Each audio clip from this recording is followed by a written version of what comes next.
어렵고 복잡한 경제 용어를 보다 쉽게 풀어드리는 시간, BOK 클래스의 진행을 맡은 김태현 조사역입니다. 반갑습니다. 설범용 과장입니다. 반갑습니다. 강지현 조사역입니다. 요새 재택근무로 사무실에서 뵌 적이 없었는데 이렇게 메타버스 상으로 만나니까 더 반가운 느낌인데요. 오늘 배워볼 경제 용어는 무엇인가요? 오늘 배워볼 경제 용어는 올해 들어서 유독 경제기사에서 자주 발견할 수 있는 것으로 골라보았는데요. 바로 기저효과입니다. 먼저 자료화면을 보면서 기저효과라는 용어가 어떻게 사용되고 있는지 한번 알아보실까요? 금년 들어 물가 오름세가 크게 확대된 것은 국제 유가 상승세가 이어지는 가운데 지난해 상반기 중 유가 급락에 따른 기저효과가 크게 작용하였기 때문입니다. 여행 수지가 코로나19의 기저효과에 따른 출입국자 수 및 신용카드 해외 사용액이 증가하면서 그 적자폭이 확대되었습니다. 이뿐만 아니라 지난 6월에 발간된 통화신용 정책 보고서의 물가, 고용 등의 내용에서도 기저효과라는 단어를 많이 발견할 수 있었는데요. 기저효과, 무슨 뜻이죠? 기저효과란 우리가 경제지표 증가율을 해석할 때 기준 시점과 비교 시점의 상대적인 위치에 따라 경제 상황에 대한 평가가 실제보다 위축되거나 부풀려지는 등의 효과가 나타나는 것을 말합니다. 정의부터 조금 어렵죠. 그래서 조금 더 쉽게 이해하실 수 있도록 한번 예를 들어보겠는데요. 조사형님, 혹시 요즘 사과 한 박스에 보통 얼마나 하는지 아시나요? 한 박스에 2만 원 넘는 것부터 3만 원까지 다양한 것 같아요. 그럼 올해 사과 한 박스 가격을 2만 원이라고 가정하고 작년은 여름 태풍 피해로 사과 생산이 감소해서 사과 가격이 5만 원이었다고 한번 해보죠. 그럼 작년과 비교했을 때 사과 한 박스 가격이 5만 원에서 2만 원으로 무려 60%나 저렴해졌다고 볼 수 있어요. 재작년이랑 한번 비교를 해보면요. 재작년은 사과 농사가 풍년이어서 사과 한 박스에 10,000원이라고 해봅시다. 그러면 이제 올해 사과 가격은 재작년에 비해 10,000원에서 20,000원으로 100%나 올랐다고 할 수 있는 겁니다. 언제를 기준 시점으로 정해서 비교를 하느냐에 따라서 가격 상승률이 달라진다고 볼 수 있다는 말씀이시네요. 그렇죠. 그래서 호황기의 경제 상황을 기준 시점으로 현재의 경제 상황을 비교할 경우 경제 지표는 실제보다 위축된 것처럼 보이는 반면 불황기의 경제 상황을 기준 시점으로 비교하면 경제 지표가 실제보다 더 부풀려져 보일 수 있는 것입니다. 기저효과와 관련해서 다른 사례도 소개해 주시면 시청자 여러분들이 이해하시는데 더 도움이 될 것 같은데요, 과장님. 사실 제 경험상으로는 최근 물가가 어떤지에 대해 설명하는 경우 기저효과라는 용어를 많이 봤던 것 같아요. 특히나 국제유가가 크게 오르거나 내렸을 때가 가장 기억에 남는데요. 김태현 조사님, 최근 10년간 국제유가가 가장 높거나 낮은 수준 어느 정도였는지 혹시 아시나요? 아니요. 제가 올해 처음 들어온 신입이다 보니까 국제유가에 관심이 아직 많지 않아서 기억이 잘 안 나는 것 같아요.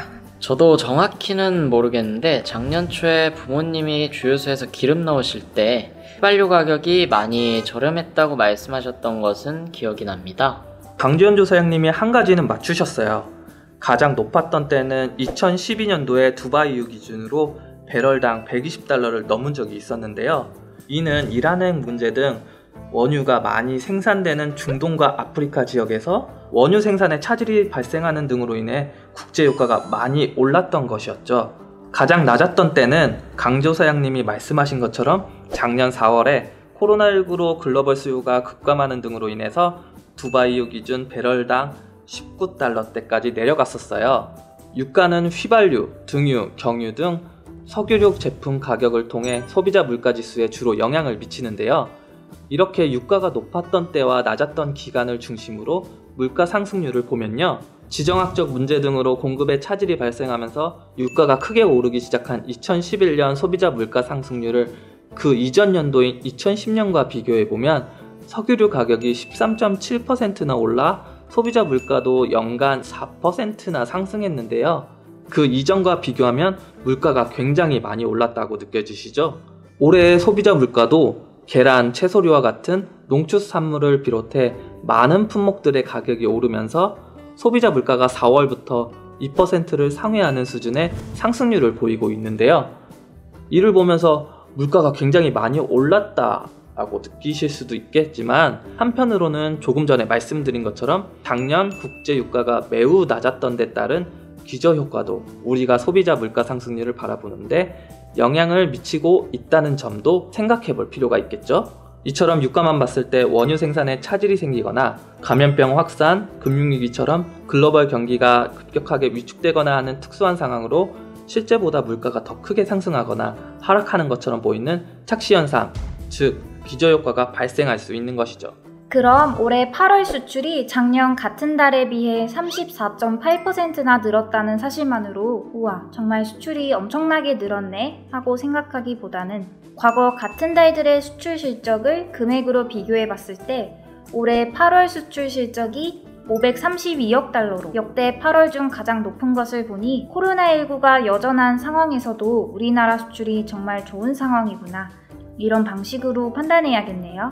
네, 맞습니다. 기준 시점을 언제로 선택하느냐에 따라 착시가 나타날 수 있기 때문에 경제 지표를 보다 정확하게 해석하기 위해서는 기준 시점에 특수한 상황이 발생했는지를 살펴보고 그로 인해 비교 시점의 지표가 어떤 영향을 받고 있는지 고려해야 하는 점이 중요합니다.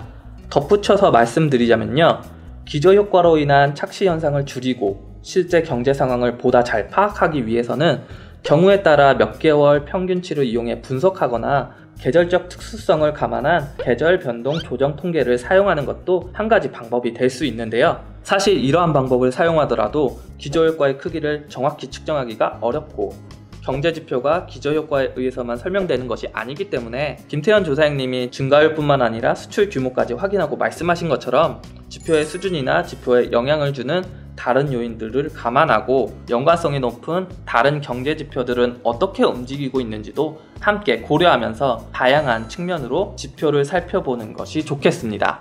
어렵고 복잡한 경제 용어를 함께 배워가는 BOK 클래스 시간은 앞으로도 보다 알찬 콘텐츠로 시청자 여러분들과 함께 하겠습니다. 다음화도 많은 시청 부탁드립니다. 감사합니다.